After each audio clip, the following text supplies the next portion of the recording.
అంతా మర్చిపోయి అంతేగాని గురువు పత్రం పెడితే ఇలాంటి మాకు రోజు ఉండేదే. అయినా ఇలాంటి సరదాలు లేకపోతే అసలు జీవితంలో మజా ఉంటుందా? చూడు మామా, ఈ ప్రపంచంలో ఎంతో మంది ఆడవాళ్ళని చూశారు, మొగుడుని పీకమని ఆడాలని చూశారు. కానీ నా ఇల్లు, నా బిడ్డ, నా భర్త అనుకునే ఆడదాన్ని నీ కూతురు మాత్రమే చూశారు. మామా, నాకు కట్టాలు కానుకలు ఇవ్వలేకపోయినా ఈ గొప్ప ఆస్తిని నాకు ఇచ్చావు.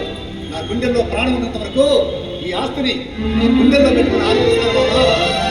నాకు పెళ్ళైన కొత్తలో సరిగ్గా వంట చేయటం రాదు. నేను వండిన కూరలో బాగోకపోయినా తిని బ్రహ్మాండంగా ఉన్నాయని మెచ్చుకున్న మంచి మనిషి నాన్న.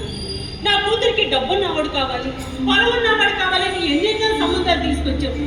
కానీ ఆ కొండ మీద ఉన్న కనకదుర్గమ్మ తల్లి నాకు బంగారం లాంటి మూడని ఇచ్చింది. ఇంతకంటే నాకేం కావాలి? ఈ రోజులో మన ఇద్దరి మధ్య ఉన్న స్నేహం కోసం నా కుటుంబాన్ని నిలబెట్టడానికి నువ్వు పడుతున్న తాపత్రయం చూస్తూ ఉంటే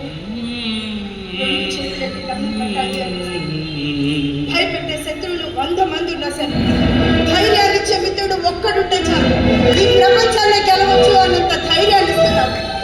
చూడు జానకి, మనిషికి మానవత్వం ఉండాలి కానీ మనీతత్వం ఉండకూడదు. ఏంటో ఒక్కొక్కసారి పెద్ద పెద్ద ఫిలాసఫర్లు, డాక్టరేట్లు తీసుకున్న వాళ్ళు, తపస్సు చేసి జ్ఞానాన్ని సంపాదించిన ఋషులు మాట్లాడినట్టుగా మాట్లాడతారు. నాతో చదువుకునే కిరణైనా కిరణ్ అనిపిస్తుంది. మన వాళ్ళు ఇంకొకళ్ళు ఎందుకు ఇబ్బంది పడాలి? అందుకే కట్టాను. ఇచ్చిన డబ్బులు ఎలా వాడుకోవాలో తెలియని మనుషులు. మరే నువ్వు లక్షలు తీసుకొచ్చి నాకు దోశట్లో పోతుంటే అది ఎంత ఖర్చు పెట్టుకోవాలో నాకు తెలియట్లేదు. పిల్లవాడు ఫీజు కట్టమని అన్నారని చెప్పి ఇప్పుడు వరకు కట్టేవా? చెప్పారుగా, రే పని ఇప్పుడు వరకు తీసుకొచ్చావు.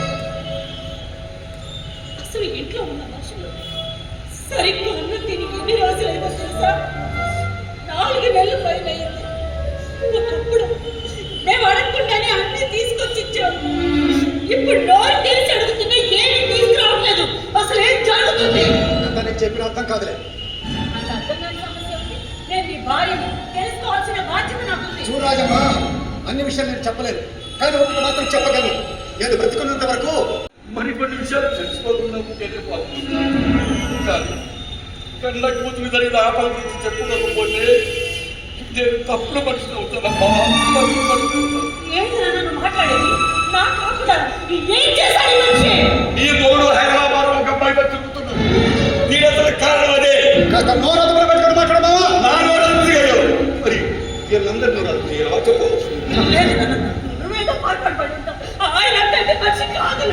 పిచ్చి భగవా, నువ్వంటే ఇంట్లో నుంచి బయటికి రావు, 10 మందిలో కలవ కాబట్టి నీకేమర్థం కాక ఊరందరికి తెచ్చితే కాదు. నిజం కాకపోతే కారం వీళ్ళు తాగలిగిన నా ఇల్లు, నా కారు, నా ఇష్టం.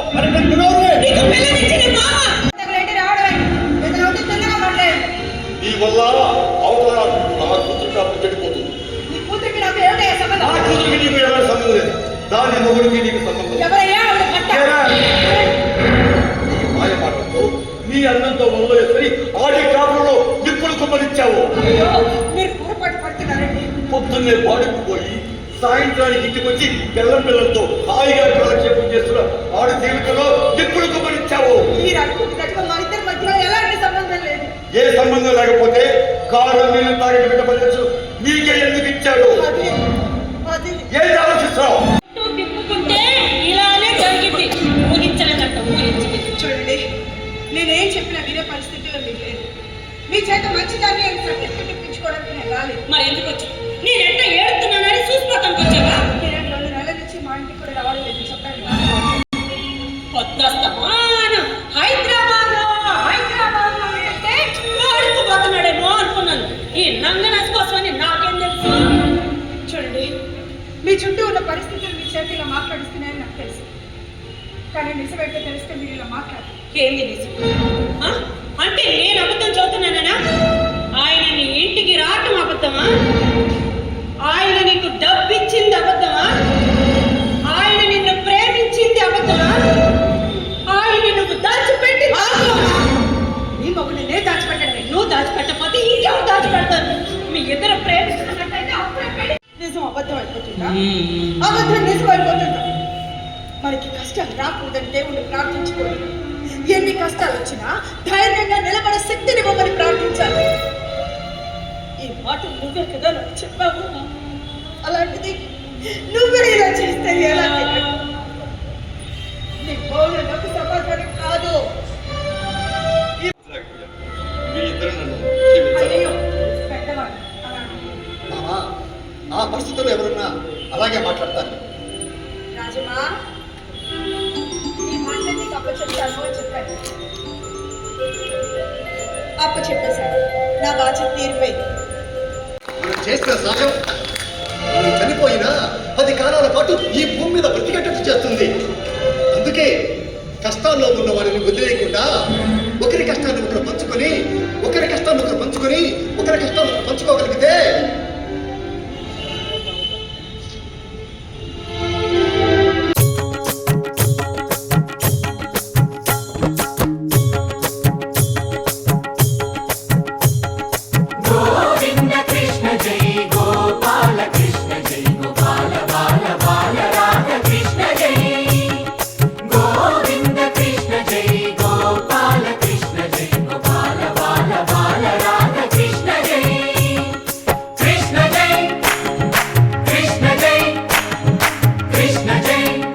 బాలకృష్ణ జై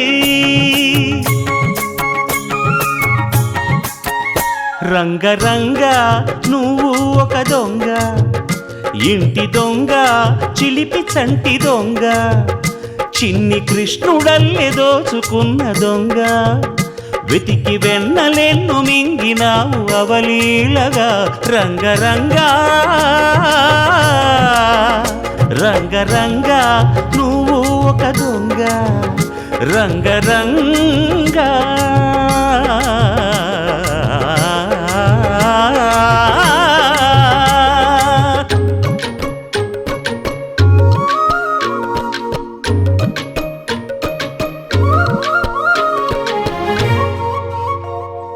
పుట్టి పాల చట్టి పట్టి తూటు కొట్టి నోట పెట్టినట్టి చంటి దొంగ, రంగరంగ.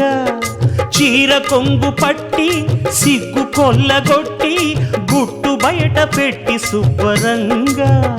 రంగరంగ గోకులాన ఆడినావు నాడే రాసలీల, ఇప్పుడీ గోలా ఇలా లీలా.